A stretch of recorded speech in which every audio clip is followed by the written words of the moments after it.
We worry about so many things: debt, safety, time, money, our children, our health. Sometimes we even worry about how much we worry. We worry so much that we can't sleep at night. Do you know what I'm talking about? In Luke 10, Jesus visits the house of Mary and Martha. And while Mary was sitting at the feet of Jesus, listening to him talk, Martha was in the kitchen doing all the preparations.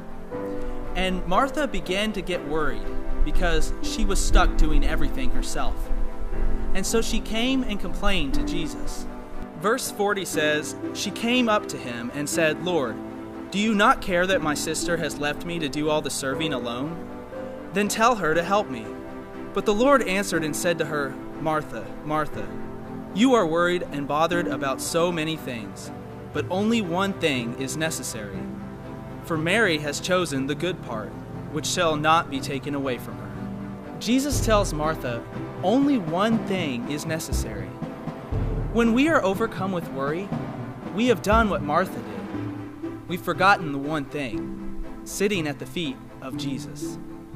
But we so often put our trust in other things that when they don't work out the way we want them to, we start to worry.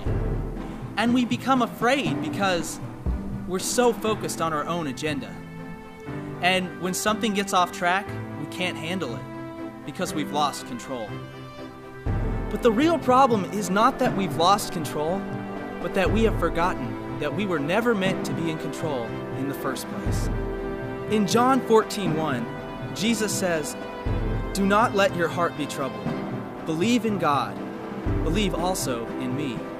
When we wait in the presence of the Lord and hand control over to Him and say, "Lord, your plans be accomplished, not mine," He reminds us that His plans have not faltered. When you put your trust in God, He will take care of you when you can't take care of yourself. Psalms 127, 2b says, "For He gives to His beloved, even in his sleep." That means if you're trusting in God, when you're asleep, He's up working to make sure you're well taken care of. One time I was praying and seeking God about an important decision because I felt like He was leading me to start working for myself, doing contract work.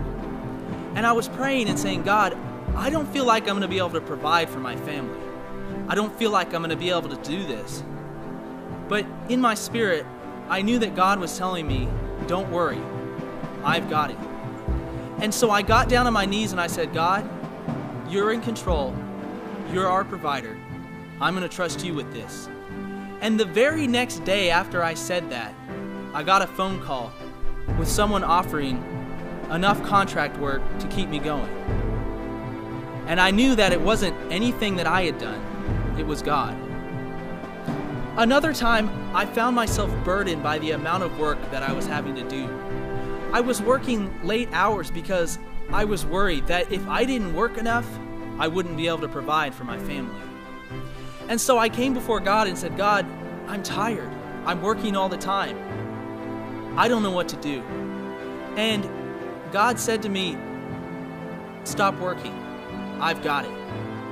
And I said, "Stop working. I can't do that or else there won't be enough. I won't be able to provide." But God again said, "Stop working. I've got it." And so I took off work an hour early that day. And as soon as I took work off, I went outside and I checked the mail. And in the mailbox was a random check for $500 that I could never have predicted. And I knew that it was God that was providing for us. I'm not telling you that God doesn't want you to work. I'm telling you He doesn't want you to worry. Jesus reminds us of the most important thing. And if you will begin to seek this one thing first, you will see your problems from His perspective and not your own. I bet if an all-powerful, loving God looked down at the issues in your life, He would say, "This is what all the fuss is about? Really? I can handle that. Don't worry." Isaiah 40:31a says, "Yet those who wait for the Lord will gain new strength. They will mount up with wings like eagles."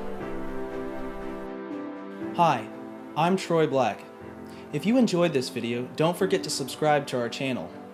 Also, you can get my book titled My Mess on InspireChristianBooks.com. It's the story about how I was alone, trapped by sin, and searching for meaning, and about how one night I cried out to God and said, "God, if you're real, I've got to know." What happened next, I could never have imagined. If you're hurting, alone, or trapped, I encourage you to read this book. You will see the power of God at work in your life.